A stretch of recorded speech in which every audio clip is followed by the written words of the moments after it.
வணக்கம் ஃப்ரெண்ட்ஸ். நீங்க பார்த்துட்டு இருக்கிறது ஹரிஷ் வாய்ஸ். இன்னைக்கு இந்த வீடியோல நாம என்ன பார்க்க போறோம்னா, the 7 deadly sins season 2 episode 11 father and son. எபிசோடோட ஸ்டார்டிங்லயே கெல்தடர் ஹாசர் 2 பேருமே சேர்ந்து அந்த டிராகனை போட்டு தள்ளதுக்கப்புறம் 2 பேருமே ஒரு டாக்டிக்ஸை கண்டுபிடிச்சிட்டாங்க. அதை பயன்படுத்தி பார்த்தீங்கன்னா அந்த டிராகனை போட்டு தள்ளிட்டு இவங்க வெளியே வந்துட்டாங்க. ஆனால் அதே சமயத்தில் நம்ம மெலியதாசும் கிங்குமே பார்த்தீங்கன்னா அவங்க சண்டை போடுறதுக்காக உள்ளே போயிட்டு இருக்காங்க. அது மட்டும் இல்லாமல் ஃப்ளாஷ்பேக்கில் ஜிவாகோ தன்னோட பையனை காப்பாற்றுறதா பேனை காப்பாற்றுறதா அப்படின்னு ஒரு முடிவு எடுக்கும்போது தன்னோட பையனை காப்பாற்றுறதுக்காக ஜிவாகோ பேனை அனாதையே பார்த்தீங்கன்னா அந்த கூட்டத்தில் விட்டுட்டு போயிடுவான். ஸோ அங்கே இருக்கிறவங்க எல்லாருமே பேனை போட்டு அடிச்சிட்டு இருக்கும்போது என்னை மன்னிச்சிருப்பேன், நான் பண்ணுறதுக்கெல்லாம் கொஞ்சம் கூட எனக்கு மன்னிப்பே கிடையாது, நீ என்னை மன்னிக்க மாட்டேன்னு எனக்கு தெரியும் அப்படின்னு அழுதுகிட்டு தன்னோட பையனை காப்பாற்ற போயிட்டு இருக்காங்க.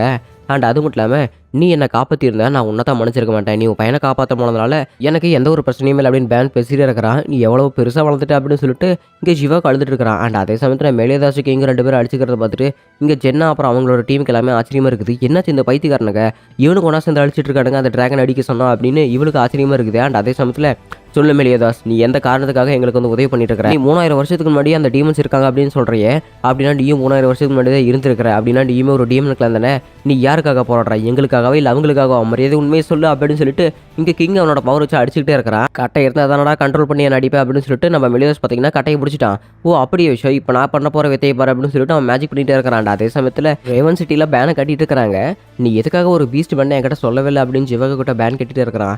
ஆக்சுவலி எனக்கு ரொம்பவே வயசு ஆயிடுச்சு. அண்ட் அது மட்டும் இல்லாமல் நான் ஒரு பீஸ்ட் வேணும் அப்படின்னு சொன்னால் நீ ஏதாவது தப்பாக நினச்சிருவியோ, அதனால தான் நான் அதை சொல்லலை அப்படின்னு இங்கே அந்த ஜிவாகோ சொல்லிட்டு இருக்கிறான். ஆனால் இதெல்லாம் கேட்க பார்த்தீங்கன்னா இங்கே ஜெரிகோ அழுதுட்டு இருக்கிறான். 2 பேர்த்த நினச்சா எனக்கு ரொம்பவே சந்தோஷமாக இருக்குது அப்படின்னு சொல்லிட்டு இங்கே ஜெரிகோ அழுதுட்டு இருக்கிறா. எதுக்காக ஒன்றும் புரியாத கதைக்கு நீ இப்படி அழுதுட்டு இருக்கிற அப்படின்னு சொல்லிட்டு இந்த இடத்துல ஜெரிகோ கிட்ட பேன் கட்டிட்டு இருக்கிறான். ஏய் இவங்க பாரு உன் லவர் அழுகிறா பாரு அப்படின்னு சொல்லிட்டு இங்கே ஜிவாகோ சொல்லிட்டு இருக்கிறான். அவனே என் லவர் இல்லை அப்படின்னு சொல்லிட்டு இங்கே பேன் சொல்லும்போது அப்படின்னா நான் உனக்கு யாரு, உன் கூட எப்போ இருக்கிறல அப்படின்னா நான் உன் லவர் தானே அப்படின்னு சொல்லிட்டு ஜெரிகோ சொல்லும்போது இல்லை எனக்கு தேவைப்பட்டா எனக்கு காசு கொடுக்குறதுக்காக தான் நீ இருக்கிறான், அது மட்டும் இல்லாமல் நீ எனக்கு ஒரு குட்டி தங்கச்சி மாதிரி அப்படின்னு சொல்லிட்டு பேன் சொல்லிட்டு இருக்கிறான். எனது குட்டி தங்கச்சியா அப்படின்னு சொல்லிட்டு ஜெரிகோ ஆச்சரியப்படி கட்டிட்டு இருக்கிறான். ஆமாம் என் தங்கச்சிக்கு 4 வயசு இருக்கும், அவன் 4 வயசு இருக்கும் போதே இறந்துட்டா. அது மட்டும் இல்லாமல் அவன் உன்ன மாதிரியே என் பின்னாடி வந்து தொல்லை பண்ணிட்டு இருப்பா அப்படின்னு சொல்லிட்டு இங்கே பேன் சொல்லிட்டு இருக்கிறான். ஜிவாகோ அதை விட ஃபர்ஸ்ட் உனக்கு ரொம்பவே வயசு ஆயிடுச்சுல அப்படின்னு சொல்லிட்டு பார்த்தீங்கன்னா இந்த இடத்துல பேன் பேசிட்டு இருக்கிறான். அது மட்டும் இல்லாமல் நீ எப்படி இவ்வளோ இளமையாக இருக்கிற, உனக்கு எப்படி 40 வயசே இருக்கும், எப்படி நீ இவ்வளோ இளமையாக இருக்கிற அப்படின்னு ஜிவாகோ கட்டிட்டு இருக்கும்போது நான் அந்த ஃபவுண்டைன் ஆஃப் யூத்தை குடிச்சேன் அப்படின்னு சொல்லிட்டு நம்ம பேன் இப்போ சொல்லிட்டு இருக்கிறான். அதோட ஒரு ஃப்ளாஷ்பேக் காட்டிட்டு இருக்கிறாங்க. ஸோ குட்டி பேன் கிட்ட ஜிவாகோ இருந்துக்கிட்டு அந்த மாதிரி இளமை தரதுக்கான ஒரு நீர் விட்டுருக்கு அப்படின்னு சொல்லிட்டு இருக்கிறான். அப்படின்னா சரி வாங்க நம்ம போய் அதையும் திருட போகலாம் அப்படின்னு பேன் கூப்பிட்றான். ஐடிக்கார மாதிரி பேசாதரா பேன், ஏன்னா அந்த ஃபவுண்டேஷனை பாதுகாக்கிறதுக்காக நிறைய பெண்கள் அந்த இடத்துல இருப்பாங்க தெரியுமா, அந்த ஃபேரிஸ் எல்லாமே ரொம்பவே சக்தி வந்தவங்க, நம்மளாம் அவங்களை எதிர்த்து போராட கூட முடியாது அப்படின்னு சொல்லிட்டு ஜிவாகோ சொல்லிட்டே இருக்கிறான். அண்ட் ஃப்ளாஷ்பேக் அதோட முடிஞ்சிருச்சு. அப்படின்னா நான் சின்ன வயசில் உனக்கு கட்டுக்கதை நினச்சிட்டு சொன்ன ஒரு விஷயம் அது நிஜமாலுமே இருக்குன்னு நீ நம்பி போயிருக்கிற, அந்த ஃபவுண்டேஷன் உனக்கு கிடச்சிருச்சா அப்படின்னா அந்த ஃபவுண்டேஷனை பார்த்துக்கிட்டு இருந்த ஃபேரி கார்டின் என்னானாங்க அப்படின்னு சொல்லிட்டு இங்கே சிவாக கட்டிட்டு இருக்கும்போது அவள் செத்துட்டா, ஆனால் நான் அவளை உயிரோட கொண்டு வர போகிறேன் அப்படின்னு சொல்லிட்டு பேன் சொல்லிட்டு இருக்கிறான். அண்ட் அதே சமயத்தில் அந்த ஊர்லேயே பார்த்தீங்கன்னா யாரோ ஒருத்தர் சாகரமாக இருக்குது, அம்மா அழுதுகிட்டே இருக்காங்க வாங்க நம்ம போகலாம் அப்படின்னு சொல்லிட்டு செத்தவங்களை பார்த்துட்டு அவங்க அம்மா வந்து பார்த்தீங்கன்னா அழுதுட்டு இருக்காங்க. அண்ட் அதே சமயத்தில் செத்தவங்க பார்த்தீங்கன்னா திரும்ப எந்திரிச்சு வர மாதிரி இருக்குது இவங்க போனதுக்கப்புறம். இங்கே ஃபேரி கிங் ஃபாரஸ்ட்டில் ஏதோ ஒரு பிரச்சனை கிளம்புற மாதிரி இருக்குது. அந்த இடத்துல போகிற இருந்துக்கிட்டு இங்கே என்னாச்சு ஜெர்ஹெட் அப்படின்னு கேட்கும்போது இயற்கைக்கு அப்பாற்பட்டது ஏதோ இந்த இடத்துல நடக்க போகுதுன்னு நினைக்கிறேன், ஏதோ ஒரு பெரிய பிரச்சனை நம்ம இடத்துக்கு வந்துகிட்டு இருக்குது அப்படின்னு சொல்லிட்டு இங்கே ஜெர்ஹெட் சொல்லிட்டே இருக்கிறான். அண்ட் அதே சமயத்தில் நீ எப்படியோ ரொம்ப வருஷம் உயிரோடு இருக்க போகிறா அப்படின்னா உனக்கு சாவே கிடையாது, நீ காதலிச்ச பொண்ணுக்காக திரும்ப கொண்டு வரதுக்காக போராடிட்டு இருக்கிற தானே, அப்படின்னா உன் காதலி செத்துட்டா, அந்த கார்டியன் தானே உன்னோட காதலி அப்படின்னு சொல்லிட்டு இங்கே ஜிவாக கட்டிட்டு இருக்கிறான்.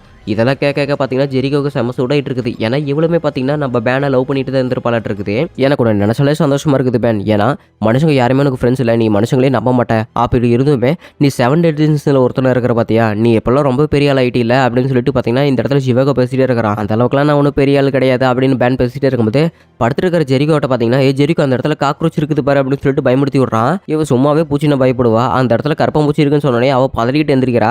எந்திரிச்சு பார்த்தா நான் சும்மா தான் கிட்ட விளையாட்டுக்கு சொன்னேன் அப்படின்னு பேன் சொல்கிறான். இந்த மாதிரி விளையாட்டு தலைமையாக கூட வச்சுக்கிட்டேன்னு வச்சுக்கணும், நான் கொன்னே போட்டுரு அப்படின்னு ஜெரிகோ சொல்கிறா. நீ தான் என்னோட ஃபர்ஸ்ட் தெரியுமா, ஏன்னா மனுஷங்களை எனக்கு பிடிச்சது நீ ஒருத்தி மட்டும்தான் அப்படின்னு சொல்லிட்டு இங்கே பேன் சொல்கிறான். அப்படின்னா மனுஷங்களில் உனக்கு என்னை தானே முதல்ல பிடிச்சிருக்குது, அப்படின்னா நீ எனக்கு காதலிக்கிறதானே அப்படின்னு ஜெரிகோ கேட்கும்போது உன்னை கொல்ல போகிறோம் பாரு அப்படின்னு சொல்லிட்டு இங்கே பேன் பேசிட்டு இருக்கிறான். அண்ட் அதே சமயத்தில் நீங்களும் நானும் பிரிஞ்சப்போ நான் எனக்கான ஒரு காதல் தேடிக்கிட்டேன், எனக்கான ஒரு உயிர் நண்பனையும் தேடிக்கிட்டேன், ஆனால் அவங்க 2 பேர்த்தில் யாரோ ஒருத்தர் தான் அப்படிங்கிற ஒரு முடிவை என்கிட்ட வந்ததுனால எனக்கு காதல் தான் முக்கியம் அப்படிங்கிற ஒரு விஷயத்தை நான் தேர்ந்தெடுத்தேன்.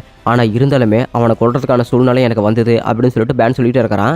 ஏன்னா அவனை கொன்னையாளி அப்படின்னு சொல்லிட்டு ஜிவாக கேட்கும்போது இல்லை நான் கொல்லலை, இருந்தாலுமே நான் அவனை கொல்றதுக்காக ட்ரை பண்ணேன், நான் அவனை கொல்லலை, என் காதலை திரும்ப கொண்டு வரதுக்காக தான் நான் வழி தேடிட்டு இருக்கிறேன் அப்படின்னு சொல்லிட்டு இங்கே பேன் சொல்லிட்டு இருக்கிறான். அப்படின்னா அவன் மேலே கோச்சுக்கலையா அப்படின்னு சொல்லிட்டு இந்த இடத்துல ஜிவாக கேட்டுட்டு இருக்கிறான்.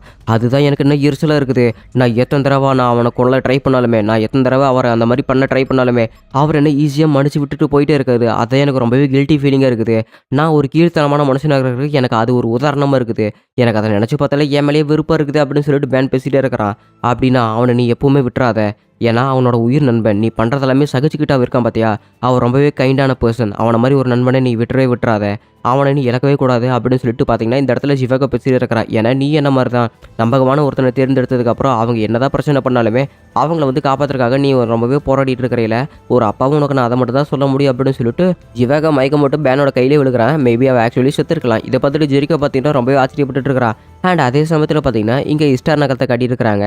அந்த இடத்துல ஜனேரி நம்ம எலிசபெத்துக்கு ட்ரைனிங் கொடுத்துட்டே இருக்கிறா. ஸோ எலிசபெத் அந்த விதையை முளைக்க வைக்கிறதுக்காக ட்ரைனிங் எடுத்துகிட்டு இருக்கும்போது ஜனேரி பார்த்தீங்கன்னா திரும்ப வெளியே வந்துட்டா.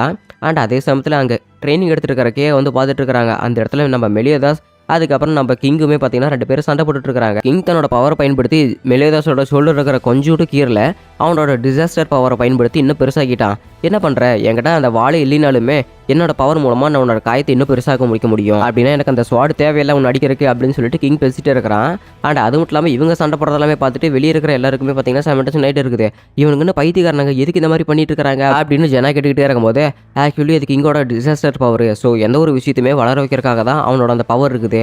அந்த டிசாஸ்டர் பவரை வச்சுக்கிட்டு தான் அந்த காட்டு பகுதியில் இருக்கிற எல்லா மரங்களையும் வளர்த்திட்டு இருக்கிறான். ஸோ ஒரு ஃபேரி கிங்கான தகுதியான சக்தி தான் அது அப்படின்னு சொல்லிட்டு மெர்லின் பேசிட்டே இருக்கிறான். அண்ட் அதே சமயத்தில் நீ நிஜமாலுமே 7 ரிலிஜன்ஸோட கேப்டன் தானா? ஏன்னா ஒரு டீமன் கிளான்லேருந்து வந்த நீயே தன்னை ஒரு கிளானை கிரியேட் பண்ணிக்கிட்டு 7 ரிலிஜன்ஸ் அப்படின்னு ஒன்று உருவாக்கி இருக்கிற அப்படின்னு கிங் பேசிட்டு இருக்கிறான். அப்படின்னு நீ மட்டும் என்ன ஒன்றுமே ஒரு ஃபேரி கிங்கா என்ன? ஏன்னா உனக்கு முன்னாடி டாலி அப்படிங்கிற ஒரு ஃபேரி கிங் தான் இருந்தான். அவனுக்கு பின்னாடி 2 பக்கம் ரெக்கை இருந்தது. உனக்கு ஃபேரி கிங்னு சொல்லிட்டு இருக்கிற உனக்கு பின்னாடி ரெக்கையிலே அப்படின்னு சொல்லிட்டு மெலியோதாஸ் கேட்டுக்கிட்டே இருக்கிறான். வாயை மூடு, அதெல்லாம் இப்போ ஒரு பிரச்சனையே இல்லை அப்படின்னு சொல்லிட்டு நம்ம கிங்கிட்ட இருந்து எடுத்த கட்டையங்க மெலியோதாஸ் சுற்றிருப்பான்ல அந்த கட்டையில் இருக்கிற தண்ணி எல்லாமே உறிஞ்சு ஒரே ஒரு சொட்டு பார்த்தீங்கன்னா அந்த கட்டை மேலே இருக்குது. அந்த ஒரு சொட்டுமே பார்த்தீங்கன்னா நம்ம மெலியோதாஸை பொழந்து எடுத்துட்டு இருக்குது. நான் என்னோட பவரை ஒருங்கிணைந்து செயல்படுத்துறதுனால தான் எனக்கு இந்த சக்தி கிடைச்சது அப்படின்னு சொல்லிட்டு நம்ம கிங் பேசிட்டு இருக்கிறான். அப்படின்னா சரி, நீ உன்னோட பவரை ஒருங்கிணைந்து செயல்படுறியா அப்படின்னா நானும் அதே மாதிரி ட்ரை பண்ணுற பாரு அப்படின்னு சொல்லிட்டு அவனோட டீமன் பவர் இருக்குது பார்த்தீங்களா, அந்த டீமன் பவரை தன்னோட செஸ்ட்டுக்கு நடுவில் கொண்டு வந்துட்டு ஒரு டார்க் லேம்ப் மாதிரி அந்த முன்னாடி கொண்டு வரான். ஸோ இதை பார்த்தோன்னே நம்ம கிங்க்கு ஆச்சரியமாக இருக்குது. பைத்தியக்காரத்தனமாக பண்ணிட்டு இருக்காதீங்கடா, முதல்ல 2 பேரும் வெளியே வாங்கடா அப்படின்னு சொல்லிட்டு ஜனா வந்து ரொம்பவே கோவப்பட்டு கூப்பிட்டு இருக்கிறா. அட என்ன பண்ணிட்டு இருக்கிறேன், நாங்கள் சரி ட்ரைனிங் தானே எடுத்துகிட்டு இருக்கிறோம் அப்படின்னு சொல்லிட்டு பார்த்தீங்கன்னா இங்கே மெலியோதாஸ் பேசிட்டே இருக்கும்போது ஏ கிங் ஒரு நிமிஷம் இரு, நான் வந்து நம்ம 7 ரிலீஸ்க்காக தான் நான் உழைச்சிட்டு இருக்கிறேன். நான் கன்ஃபார்மாக நான் டிஎன்ஏவை காப்பாற்றுவேன் அப்படின்னு சொல்லிட்டு இந்த இடத்துல மெலியோதாஸ் சொல்லிட்டு இருக்கிறேன். அதை நம்பி தான் நான் இன்னும் உங்கள் கூட இருக்கிறேன். நீங்கள் 3000 வருஷத்துக்கு முன்னாடி இருந்திருந்தீங்கன்னா நான் உங்களை நம்ப முடியாது. உங்களோட செயலை வச்சு தான் நீங்கள் நல்லவரா கெட்டவரா அப்படின்னு முடிவு பண்ண முடியும் அப்படின்னு சொல்லிட்டு கிங் சொல்லிட்டு இருக்கிறான். அது மட்டும் இல்லாமல் நீங்களும் நாளும் முதல்ல சந்திச்சப்போ நீ என்கிட்ட சொன்னது ஞாபகம் இருக்குது அப்படின்னு கிங் கேட்டுக்கிட்டே இருக்கான். அப்படி கேட்டதுக்கு மன்னிச்சிரு அப்படின்னு சொல்லிட்டு எதுவுமே பேசாமல் போகிறான். வெளியே வந்ததுக்கப்புறம் நானும் கிங் சும்மா ஒரு ட்ரைனிங் தான் எடுத்துகிட்டு இருந்தோம் அப்படின்னு சொல்லிட்டு இருக்காங்க. அண்ட் அதே சமயத்தில் கிங் பார்த்தீங்கன்னா அவன் மேலே வெறுப்பு காட்டுற மாதிரி இருக்குது. ஸோ நம்ம கிங்கோட முதுகில் பார்த்தீங்கன்னா ஏதோ ஒரு பவர் வந்துட்டு போகிற மாதிரி இருக்குது. என்னடா ஆச்சு அப்படின்னு அவனுக்கு ஆச்சரியமா இருக்குது. அப்படின்னா சரி ஜனா, நான் என்னோட பாடி கொஞ்சம் வந்து ஹெபிலேட் பண்ணிட்டேன்ல, எனக்கு என்னோட சக்தி திரும்ப கூட அப்படின்னு சொல்லிட்டு பார்த்தீங்கன்னா ஜனா கிட்ட மெலியோதாஸ் கேட்டுக்கிட்டே இருக்கிறான். சரி நான் கொடுக்குறேன் இருங்க அப்படின்னு சொல்லிட்டு ஒரு காடஸ் ஆம்பர் கூட்டிகிட்டு வரான். அந்த காடஸ் ஆம்பருக்குள்ளே ஏதோ ஒரு கருப்பு கடலும் இருக்குது. என்னது இவ்வளோ பெரிய காடஸ் ஆம்பர், இதுக்குள்ளே என்ன இருக்குது அப்படிங்கும்போது இதுக்குள்ளே தான் நம்ம மெலியோதாஸோட சக்தி இருக்குது அப்படின்னு சொல்லிட்டு ஜென்னா பார்த்தீங்கன்னா அந்த காடஸ் ஆம்பரை உடைச்சா அடுத்த செகண்ட் இவங்க இருக்கிற இடம் முழுக்கவே பார்த்தீங்கன்னா ஃபுல்லாக அப்படியே இருட்டாயிருச்சு. இருட்டு ஆனதுக்கப்புறம் என்னடா இது இங்கே என்ன மழை கீது வரப்போகுதா அப்படின்னு சொல்லிட்டு பார்த்தீங்கன்னா இந்த இடத்துல இருக்கிற எல்லாருமே ஆச்சரியமே கேட்டுட்டு இருக்கிறாங்க. இல்லை இது ஒன்றும் மழை மேகங்கள் இல்லை, இது நம்ம மெலியோதாஸோட டார்க் பவர் அப்படின்னு சொல்லிட்டு இந்த இடத்துல ஜென்னா பேசிட்டே இருக்கிற. அண்ட் அந்த மேஜிக் பவர் எல்லாமே பார்த்தீங்கன்னா நம்ம மெலியோதாஸ்குள்ள இறங்கிட்டே இருக்குது. மெலியோதாஸ்குள்ள அந்த பவர் எல்லாமே இறங்கும் போது பெரிய ஒரு புயல் அடிக்குது. இங்கே இருக்கிற எல்லாருமே பார்த்தீங்கன்னா கொஞ்சம் கொஞ்சமாக பறந்து போயிட்டு இருக்காங்க. இவ்வளோ பெரிய மேஜிக் பவர் உள்ளே இறங்குறது அப்படின்னா 10 கமாண்ட்மெண்ட்ஸ்க்கு தெரியாதா? 10 கமாண்ட்மெண்ட்ஸ்க்கு தெரிஞ்சிருச்சு இது மெலியோதாஸோட வேலை அப்படின்னு சொல்லிட்டு இங்கே ஜெல்ட்ரிஸுமே கண்டுபிடிச்சிட்டான். அப்படின்னு சரி என்னோட பவர் எனக்கு திரும்ப கிடச்சிருச்சு, இனிமேல் தான் ஆட்டமே ஆரம்பிக்க போகுது, நான் இந்த உலகத்தை எப்படி வேணாலும் ஆளலாம்ல அப்படின்னு சொல்லிட்டு ஒரு வில்லன் மாதிரி பேசிட்டே இருக்கிறான். அதே சமயத்தில் என்னடா ஆச்சு திடீர்னு வில்லன் மாதிரி பேசிட்டு இருக்கிற, கெட்டவன் ஆயிட்டானா அப்படின்னு சொல்லிட்டு எல்லாருமே ஆச்சரியமாக பார்த்துட்டே இருக்கும்போது சும்மா தான் உங்ககிட்ட வேலை என்ன, எல்லாருமே என்னை பார்த்து ரொம்ப அட்டென்ஷன் கொடுத்துட்டு இருக்கிறீங்கல்ல அப்படின்னு சொல்லிட்டு நம்ம மெலியோதாஸ் பேசிட்டே இருக்கிறான். நிஜமாலுமே இவன் நம்மளோட கேப்டன் மெலியோதாஸ் தானா? ஏன்னா இவனோட சக்தி இப்போ ரொம்பவே அபாரமாக இருக்குது அப்படின்னு கிங் பேசிட்டே இருக்கிறான். அப்படின்னு சரி மெர்லின் உன்னால டிரான்ஸ்போர்ட்டேஷன் பவர் யூஸ் பண்ண முடியுமா? ஏன்னா அந்த 10 கமாண்ட்மெண்ட்ஸ் கிட்ட நான் கொஞ்சம் நேரம் போய் பேசிட்டு வரேன் அப்படின்னு சொல்லிட்டு இந்த இடத்துல மெலியோதாஸ் சொல்லிட்டே இருக்கிறான். என்னால் டெலிபோர்ட் பண்ண முடியும் கேப்டன், ஆனால் என்னோட சக்தி கொஞ்சம் கம்மியாக இருக்கிறதுனால ஒரு 10 to 20 செகண்டுக்காவது நீங்கள் அவங்கள தாக்கு பிடிச்சாகணும், அப்போ தான் நான் உங்களை முழுமையாக கொண்டு வர முடியும், இல்லைனா உங்களோட வெறும் உடல் மட்டும் தான் வரும் அப்படின்னு சொல்லிட்டு இங்கே மெர்லின் சொல்லிட்டு இருக்கிறா. மெலியோதாஸ் எதுக்காக இப்படி பண்ணிட்டு இருக்கிறீங்க, நீங்கள் தயவு செஞ்சு இங்கே இருக்கலாம்ல, டேரெக்டாக ஒரு எனிமியோட இடத்துக்கு போகிறதெல்லாம் பிரச்சனை அப்படின்னு சொல்லிட்டு இருக்காங்க. பரவாயில்ல நான் உங்களுக்கு ஒரு வார்னிங் கொடுத்துட்டு வந்துறேன் அப்படின்னு சொல்லிட்டு மெலியோதாஸ் டக்குன்னு இந்த இடத்துக்கு வந்துட்டான். மெலியோதாஸ் நீங்கள் என்ன பண்ணிட்டு இருக்கா அப்படின்னு சொல்லிட்டு ஜெல்ட்ரிஸ்க்கு சமாச்சரியமாக இருக்குது. அண்ட் இதை பார்த்த கெலாண்டுக்கும் சமாச்சரியமாக இருக்குது. அடேங்கப்பா நான் கொன்ன எவனோ ஒருத்தர் திரும்ப மறுபடியும் இதே இடத்துக்கு வந்துட்டா நடக்குது அப்படின்னு சொல்லிட்டு கெலாண்ட் வாய் ஓவர பேசிட்டே இருக்கும்போது எட்டி ஒரு விட்றான் பாருங்க நம்ம மெலியோதாஸ். இந்த கெலாண்ட் பார்த்தீங்கன்னா அப்படியே படுத்துட்டான். என்னது இவ்வளோ சக்தி வந்தவனா இருக்கிறா அப்படின்னு சொல்லிட்டு கெலாண்டுக்கு ஆச்சரியமாக இருக்குது. அந்த இடத்துல பெரும் புயலே நடக்குது. நம்ம மெலியோதாஸ் சும்மா அடிச்சுக்கிட்டு இருக்கிறான். அண்ட் இவனுமே பார்த்தீங்கன்னா கொஞ்சம் கொஞ்சமாக அடி வாங்கி அப்படி கீழே படுக்கிற மாதிரி இருக்குது. நீ என்ன ரொம்பவே அண்டர் எஸ்டிமேட் பண்ணிட்டேன், உன்னை நான் சும்மா விட மாட்டேன் அப்படின்னு சொல்லிட்டு மெலிதாஸ் போட்டு பொழந்து எடுத்துட்டு இருக்கான். அதே சமயத்தில் இஸ்டார் நகரத்தில் நம்ம ஜனா தான் ஏதோ கேட்டுட்டு இருக்கிறான். எனக்கு தெரிஞ்சு மெலிதாஸ் தன்னோட பவர் திரும்ப கிடச்சிருச்சு அப்படின்னா அவனோட ஃபீலிங்ஸ் எல்லாமே அபேண்டன் பண்ணிட்டானா அப்படின்னு சொல்லிட்டு ஜனாவுக்கு சந்தேகம் இருக்குது. இல்லை, அவனோட ஃபீலிங்ஸை அபேண்டன் பண்ணல, அவன் அந்த ஃபீலிங்ஸோடய வாழ கற்றுக்கிட்டான். அந்த ஃபீலிங்ஸை அவன் அடக்க கற்றுக்கிட்டனால அவனோட கோவத்தையும் அவனால் அடக்க முடியும் அப்படின்னு சொல்லிட்டு மெலிதாஸை பற்றி பேசிகிட்டு இருக்கிறாங்க ஜெனரி வந்துட்டு. அதே சமயத்தில் நம்ம மெலிதாஸ் பார்த்தீங்கன்னா அப்படியே முறப்போட கெலாண்டை அடிக்கிறதுக்காக போயிட்டு இருக்கிறான். இதைத்தான் நான் எதிர்பார்த்தேன் அப்படின்னு சொல்லிட்டு கெலாண்டுமே சண்டை போட ரெடி ஆகிட்டான். ஆனால் மெலிதாஸ் அதுக்கெல்லாம் தயாராகவே இல்லை.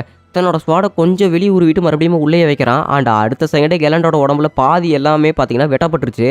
இதை பார்த்துட்டு இங்கே இருக்கிற 10 கமெண்ட்மெண்ட்ஸுக்கு செம ஆச்சரியமா இருக்குது. மெலிதாஸ், நீ என்னதான் பண்ணாலுமே என்னதான் பயமுடுத்தினாலுமே உன்னை நாங்கள் பழி வாங்குறத நாங்கள் நிறுத்தவே மாட்டோம், ஏன்னா நீ அப்பேற்பட்ட பாவத்தை பண்ணிட்டு போயிருக்கிற அப்படின்னு ஜெல்ரி சொல்லிட்டு இருக்கிறான். பிரதர்ஸ் ஆனால் நம்மளுக்குள்ள இதுக்கடை இத்தனை போட்டி போறாம அப்படின்னு சொல்லிட்டு மெலிதாஸ் சொல்லிட்டு இருக்கும்போது, நீ பண்ணுறதுக்கெல்லாம் நான் பொறுமையை கேட்டுட்டு இருப்பேன்னு நினச்சியா அப்படின்னு சொல்லிட்டு ஃப்ராட்ரின்னு அந்த இடத்துல ஜெல்ரிஸ் 2 பேரும் அட்டாக் பண்ண வரும்போது மெரில் பார்த்தீங்கன்னா 10 செகண்டுக்கு முன்னாடியே வான் பண்ணியிருப்பான். அவனுமே பார்த்தீங்கன்னா டிரான்ஸ்போர்ட் ஆகிட்டான். ஸோ இதுதான் உண்மையான அந்த கர்ஸ்டு டீமனோட சக்தியா, ரொம்பவே ஆக்ரோஷமாக இருந்தது அப்படின்னு சொல்லிட்டு அங்கே இருக்கிற எல்லாருமே வாய பிளந்துட்டு இருக்காங்க. அதே சமயத்தில் நம்ம மெலிதாஸ் கிட்ட மரணடி வாங்கின கெலாண்டுமே பார்த்தீங்கன்னா கொஞ்சம் கொஞ்சமாக நினைவுக்கு திரும்ப வரான். அடேங்கப்பா, இந்த அளவுக்கு சக்தி அவன் கூட இருக்குதா அப்படின்னா ரொம்பவே ஃபன் இருக்க போகுது, நான் விளையாட்டுக்கு சொன்னேன், இது ரொம்பவே கொடூரம் அப்படின்னு ஆக்ரோஷத்தோட கெலான் கத்திட்டே இருக்கிறான். அதோட இந்த எபிசோடு முடிக்கப்படுதே.